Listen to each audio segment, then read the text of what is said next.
Hey, welcome to another one of these CX Superheroes series. This is the Customer-Centric Mindset series that we're running, and I'm absolutely over the moon. It's 3:30 here in the UK, and look who we have on the other end of the line. We have Nate Brown. Nate, what time is it for you, my friend? It's 9:30 a.m. I've played pickleball. I had a chicken biscuit. I'm ready to roll.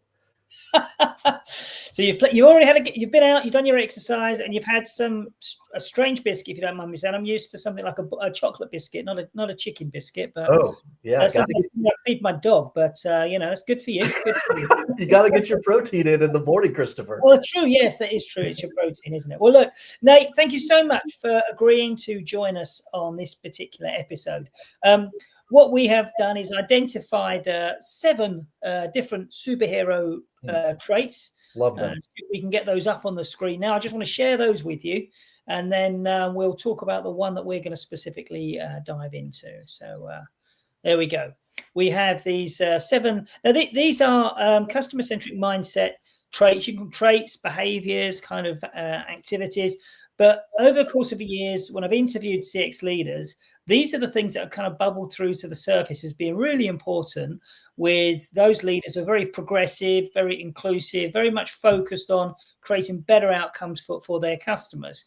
And we've been running this series. We've now done active listening, and we've done collaboration, and we wanted to do celebrating. And we thought, who's the best person in the world when it comes to being in your corner and celebrating? And it's got to be you, Nate, when it comes to customer experience. So thank you so much for joining us for this. Okay, we can take that off the screen now, and we're going to get into the conversation. So Nate, there it is, celebrating the efforts of others in achieving the success for all. Now, I know that you and I have spoken many times about this piece, but what do you take from that sentence? What does it mean to you, the idea of celebrating progress and the effort of others to achieve the success for all? How do you take that sentence?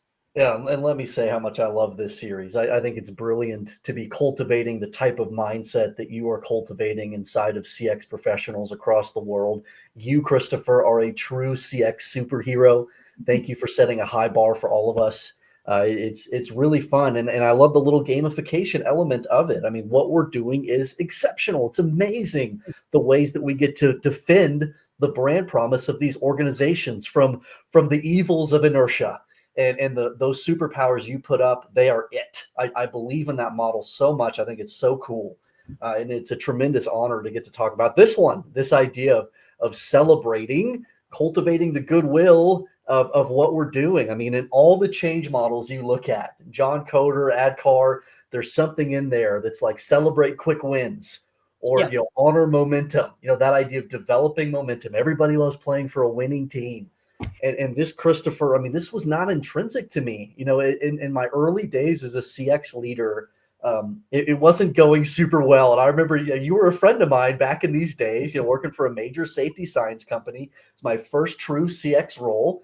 And I was failing in the role. And I remember the mindset I was in. I was in the mindset of a warrior, every day coming to work, putting my armor on, going to battle with my coworkers. They just don't get it. They're not customer centric. They don't think like me. This doesn't matter to them. This isn't enough of a priority in the business. I've got to fight. And I remember Debbie Hummel, a mentor of mine. She came in from out of town, sat down in my office. Nate, how you doing? Not well. I'm just tired. I'm just tired of the battle. And she's like, who are you fighting? Why would you be fighting your leaders inside of this building, this organization? Like, this is who you do battle with. And if you're going to fight somebody, go fight the competition. But you've got to learn how to be a cheerleader. And that completely changed my mentality around this work.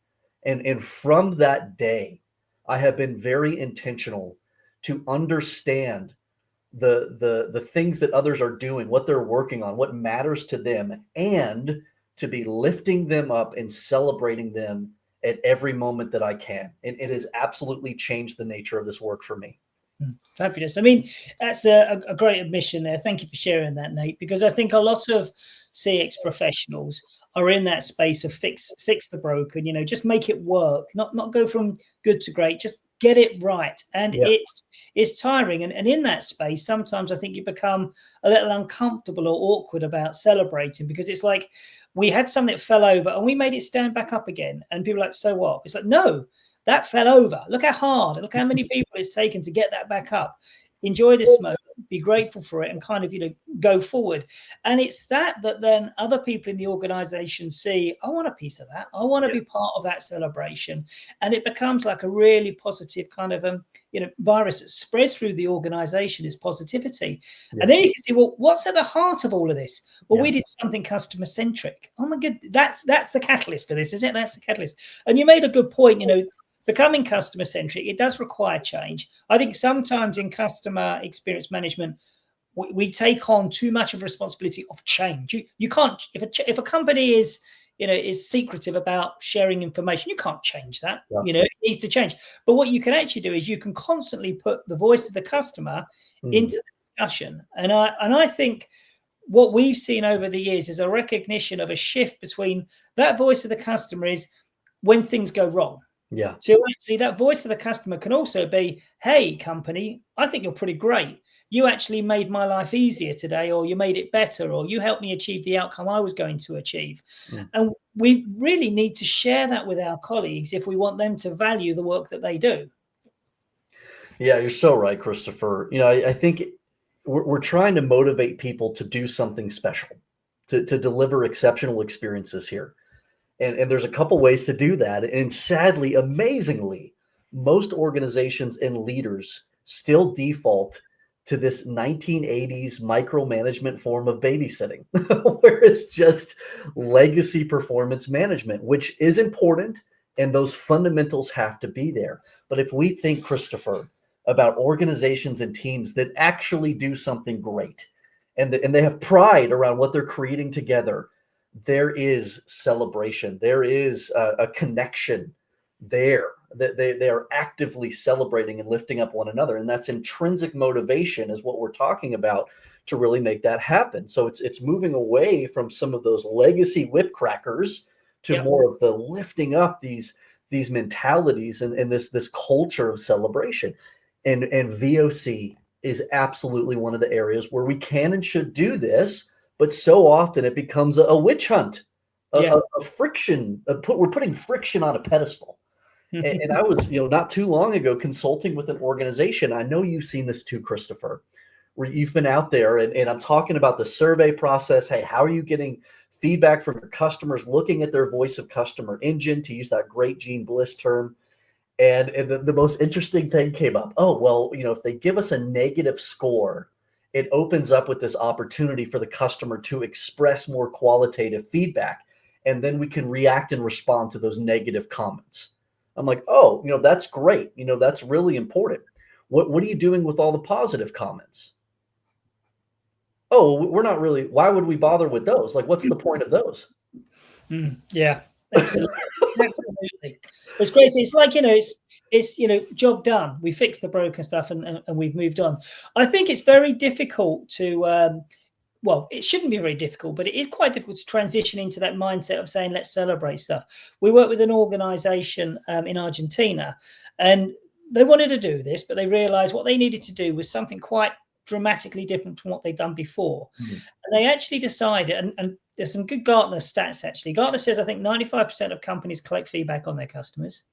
10% of them utilize it in the business, which is shocking. 5% actually bother going back to the customer and telling them what they did with the insight that they provided, which is terrible, because if a customer engagement got a good number to show that if you do that, you increase their satisfaction level by 3 times next time round when you ask them, how am I doing? Because, well, look, there may be some things that need resolving, but at least I know you guys are on my side and you're looking into it. And this company in Argentina, what they did was business to business. They were used to having sales meetings where they bring customers in and they kind of, almost peer them through the magnifying glass. What sales are coming next? What's coming next? And they said, right, what we're going to have is an improvement roadshow. And they created a roadshow. They invited lots of customers along, and they put up on the board all the things that they were going to be improving to make the operations better for the customers. and they gave the customers these great big dummy thank you checks, just to say thank you. Cool. And thank you was in exchange for their feedback. That's nothing to do with business, no business transactions, just the feedback.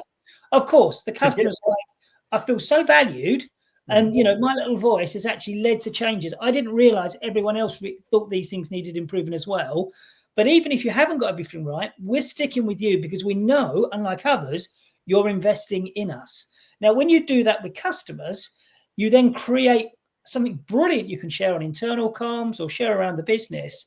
And then it becomes easier to say, let's celebrate the work of our colleagues to achieve this. You become kind of part of it. And of course, for the client, you've got this wonderful experience now added to the overall experience. So they then talk about, you know, what are your moments of truth? And they'll say, it's the roadshow meeting. Yeah. They created that through VOC. Yeah. So you can actually build these experiences. So, you know, you have to push the envelope a little bit, but if you can start to demonstrate, I think, the value of celebrating, then actually it can become a strategic choice. We choose to celebrate our progress. It's important. What a great example, Christopher. I love that. There's so much positive psychology external to customers, the galvanization that happens internally, the pride that comes from supporting that. You're not just offering an experience top down, you're inviting customers into it and you're co-creating along your brand promise. There's so many beautiful things to that. I was thinking about this as I was eating my chicken biscuit. And I was thinking there's really three types of celebration that I think both of us, Christopher, really try to unpack, that we try to design as experienced leaders. There's the celebration from the people we are serving. So the customers, and that's really that responsibility of the VOC engine. There's the celebration that comes from the people we're serving with. And there's amazing data around how galvanizing and how important peer-to-peer relationships are in terms of your longevity and the quality of your work. So if you can be doing, as a leader, if you can be doing everything you can to create fertile ground for positive relationships and creating intentional opportunities for peers to celebrate peers, you are doing something remarkable. And then third and finally, the celebration that comes from the person and the people you're serving for. So these are the other functions across the business that may not be directly customer facing, but that we're ambassadors for, we're representing to the customer, having them, you know, be able to celebrate the work of the customer service team on things like National Customer Service Week and CX Day and things like that. But then as a leader, just recognizing and bringing up and upskilling, helping them to become the person they want to become through that edification process. It's not just about the dopamine effect that comes from hit this target, do this thing, achieve this quality score. I mean, built into that relationship, there should be so much celebration and edification for the growth of the person and all the amazing things that they're achieving. Yeah. I mean, I think the celebration of colleagues in terms of their personal development is, I mean, we had a situation, that same particular client, it was really interesting that the individual who did it so well, he got promoted into a product manager job. It's like, oh no, we've lost the leader in that particular space of customer centricity. But what was so great about it was he left such a big hole. Yeah. The person who took it over said, I cannot afford to give this to one person. I'm giving this to the team. And kind of 15 people then were given part responsibility for the customer-centric operating model, which now meant you had that galvanizing team who were going to be celebrating the achievements with each other because they were all on a bit of a learning curve. But as soon as one achieved something, the other 40 would gather around and be like, yes, we did it. Okay, next bit. And they therefore became, it was peer-to-peer celebration. We built something called, a colleague of mine built something called the Customer-Centric Academy. And they kind of, in there, they would take problems and they would all come in and figure out how they could help solve that particular problem. And when they did, they recognized it and celebrated it. So for me, that was great continuous learning. It was like the predecessor had done a really good job, but it was all hinged on one person. Now let's push it across colleagues and share it around a little bit, and actually everyone gets to recognize when someone else is achieving. So it is important to get it out there. I think internal comms can help massively here as well, because if you look at sort of the internal communications that go out, it typically will be about we've broken into this country, this new product development's come out, we've got this legal issue, new starter here. When do we see in that communication mix message from customer, fabulous improvement to the website, they're really pleased, it saved them 4 hours a week? Those messages need to be put in there as well, so it becomes natural that we recognize celebrating improvements to our experience is what we do here, rather than just kind of they just happen and we hope that someone picks them up. It needs to be orchestrated, to make sure that we know what we're doing and we can share with people the smallest things, because sometimes as well, those tiny little things that we might take for granted, others will actually say that was a big thing for me. You host podcasts, you speak a lot. For you, it's really natural to do, and I don't mind it in certain environments. But I had a guest on a podcast, and it took 3 attempts to get onto the podcast. And she was very honest about how uncomfortable she was about it. But when she did it, she was over the moon that she'd kind of actually achieved it. Yeah. And I think sometimes we forget that with our CX colleagues, that they're not all naturally, front of house individuals. Sure. Even though they're trying to sell things on behalf of the customer, they might do something small that makes an improvement. It could be managing to get customer understood in the finance team. And it's like, that's massive. That is, these people think in numbers. You got them to think in silhouettes of people. You haven't actually delivered anything. It doesn't matter. This is a big step in the right direction. And I think CX leaders sometimes need to be empathetic to those small adjustments, which once they're done, they're going to achieve a big outcome. I mean, do you agree with that, rather than just the big, humongous, we moved it from this platform to that platform, the business is going better? It's the small incremental changes we need to recognize. Yeah, I don't think this is where you want me to go with this, but this is the thought you shook out, Christopher. It's the fact that oftentimes, in our role as cheerleader, we tend to over focus on CX for the sake of CX. Sure. And we're cheerleading the idea of customer experience and our department and what we're achieving. No, that's wasted time. Like, what matters? Like, why does customer experience exist? To guide the customer on their path to success. Yeah. To help the organization to be more customer-centric and achieve its mission. So, like, these are the things that we celebrate, not the growth of the CX department, not the achievements of the CX department. It's the achievements of the organization and the people therein to accomplish its purpose and defend its brand promise, period. Mm-hmm, mm-hmm. That's what we're there. Absolutely. I mean, if the customer's outcome is, I feel I achieved that easier, better, and I'm more likely to use you doing it again, because in part the experience helped me to achieve that. Yes. Then that's the perfect outcome. That means you can then calculate the contribution, the extra contribution, de-risking the worry of bringing new customers in. You're right. That's kind of what we're working towards there. Yeah. Now, I mean, we're starting to talk about some of the bigger things that you can actually do, but I think I'd like to see what your view is, and I've got mine, so I can come to it. What's the smallest thing you can do in terms of celebrating the progress of others? I mean, just boil it down to, kind of, you've got no budget, nothing, you're just starting out. What is the small thing that you can do to actually recognize the progress of others? It's not a small thing, but it's the first thing. It's impossible to do any of this, Christopher, if you've not established that first layer of the circle of psychological safety. That there has to be that trust that's there, and there's a mentality, there's a safety that's there to where people are free and can celebrate one another. If that's not there yet, then all the stuff we're talking about is irrelevant. That's wow. I mean, so as soon as you said that, it's taken me back to a couple of the roles I've been in when I've worked in organizations where someone said thank you, and your mind jumps to, what do you want? What do you want?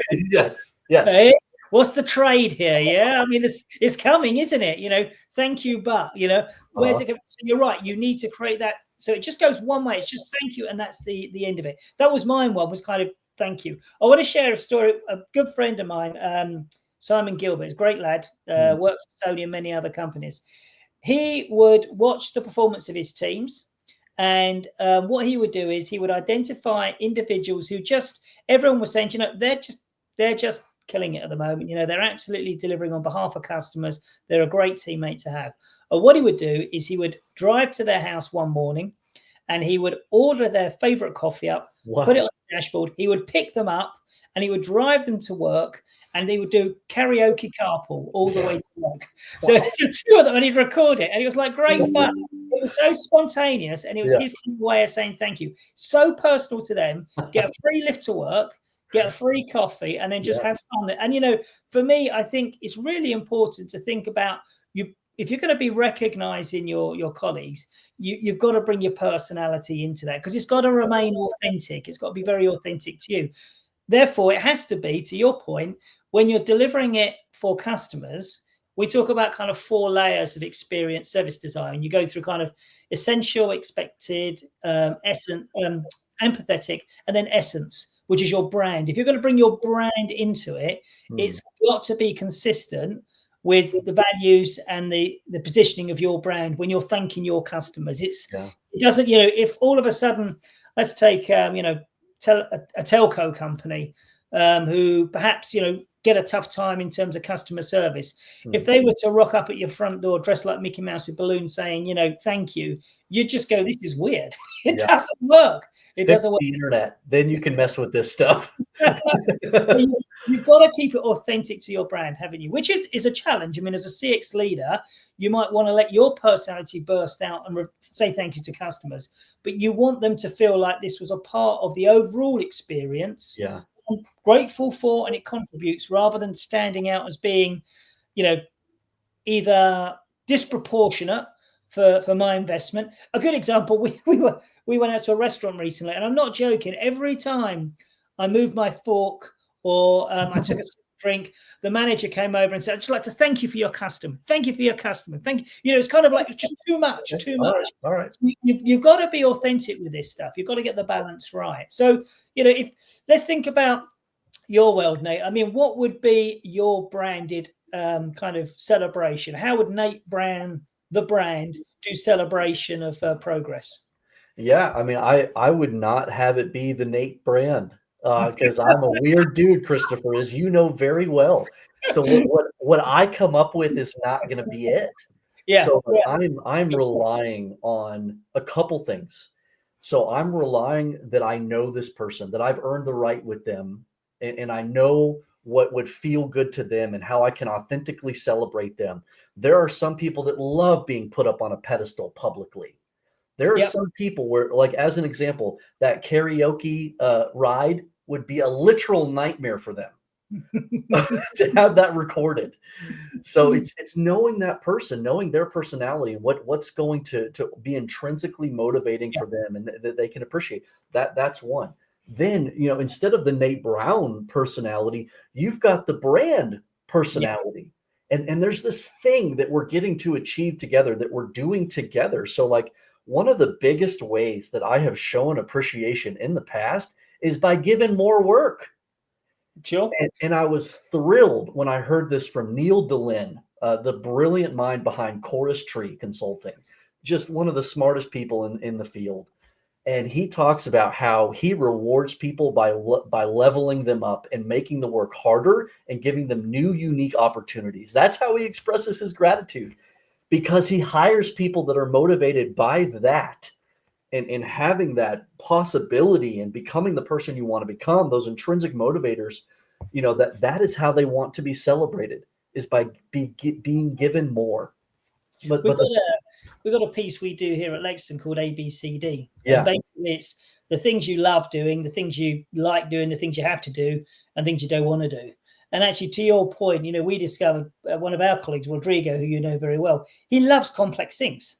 Sure. Other people don't like complex things. So actually, it's kind of, thank you to Rodrigo. You give him complex things because it's what he likes to do. He likes to, break them apart and kind of make them work. So I think you're absolutely right. It's if our responsibility is to create better outcomes for those we serve or serve with, then we have to understand our colleagues to know what we're be appropriate. And if that is simply standing in the lift next to each other or a virtual Zoom and going, thank you, and that's it. If to somebody else it is, here's a half a day off so you can go community project, then it's that. You've got to be really appreciative kind of where they fit in. But I do think from a customer's perspective, it's very important that they hear, see the evidence of our gratitude. And it's not just, a platitude, thank you. It has to be, this is what we've done on your behalf in service of you. And we're grateful that you took the time. You get a survey or you get, an interview for everything you do these days. But you took time out to give us that view and that feedback, and we've respected it. And this is what we have done with it. Or also, this is why we haven't been able to make that change. And you shouldn't be afraid of that. That is progress as well, because that's back to that circle of trust with your customers to be able to say, hey, what you asked for is not unreasonable, but can we be transparent and explain why we can't actually do that? And quite often customers will say, that's okay. I kind of understand that. That's disproportionate to effort for the gain that we're actually going to get as customers as well. So I think not being afraid to say things haven't gone forward is okay as well. Yeah, I think there's two layers of celebration there, and one's more meaningful than the other, Christopher. If we're talking about celebrating our customers and honoring the feedback that they give us, there's the idea of, hey, thanks for being our customer. Thanks for spending money with us. And that's nice. Okay, level one. Level two, let's look at like feather.com, sustainable furniture. Instead of you going out and purchasing fast furniture that's going to end up in a landfill, you rented this piece of furniture that's now a sustainable piece. And we're just so grateful. Like you made that easier to do for yourself and for all these other people. And because of that, you've kept out, 20,000 pounds of fast furniture out of landfills. Skip, yeah. We're accomplishing the mission together. Thank you, customer, for helping us to do that. Because of you, we're better at fulfilling our mission. That's like, whoa. And if you're a customer that actually cares about that, that really matters to you. Yeah, because you can only do so much on your own, but if you become part of a bigger community, and then you've got that value connection, it just makes such a difference, doesn't it? Because all of a sudden you've become part of a tribe, part of a community. Exactly. And you're very responsive towards it. And I think that's probably the perfect place to kind of sum up here. If we can get to a point where organizations and customers are grateful for their connection and their relationship with each other, then it's going to be an accelerant. They're going to go forward further. And you said earlier as well, a really important thing is, if you want employees to be part of a successful journey, recruit those types in as well.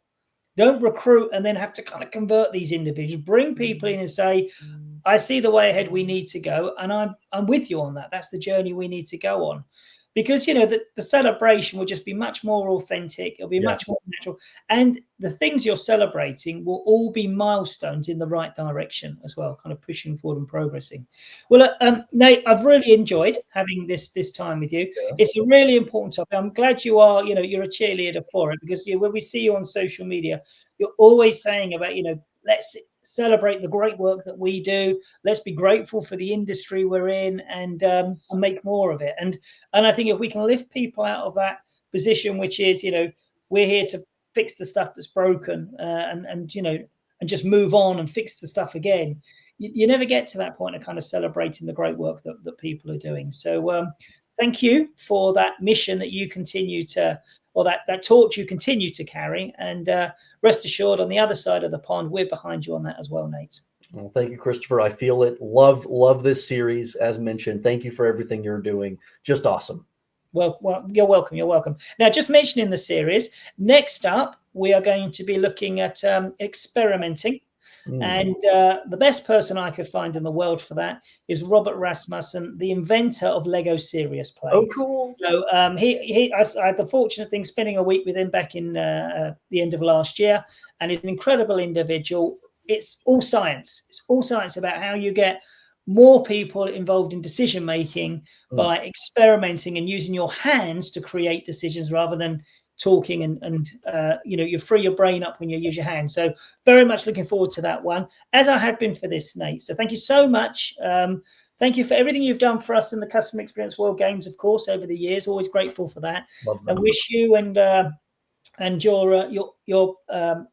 CX Sherpa organization all the very best in helping companies to be able to celebrate progress with their colleagues and customers as well. Yeah, have a look at Metric Sherpa, and we got some great content. Justin Robbins, principal of that, has put out some amazing things. So we'd love for you to find us there as well. Thank you, Christopher. Metric Sherpa. I don't know why I say CX Sherpa. It's because you are Mr. CX. So Metric Sherpa. There we go. Appreciate okay, great. Okay, got some lovely comments coming. No particular questions. I don't know if anyone does have a question. You can feel free to pose it. These things don't always lend themselves well to questions I've found over the years, Nate. But if anyone does, they're more than welcome to pose it. Hey, Michelle. Hey, Michael. Good to see you both. Yes, see some people there. See Rachel. Thank you. Thank you very much, Marta, for your comments. Yes, so I think everyone is just concurring that we need to recognize others and celebrate the progress that we make. So let's go off and do that, Nate, with those we work with. Thank you once again, and really appreciate your time. Cheers, everybody. Thank you. Bye-bye.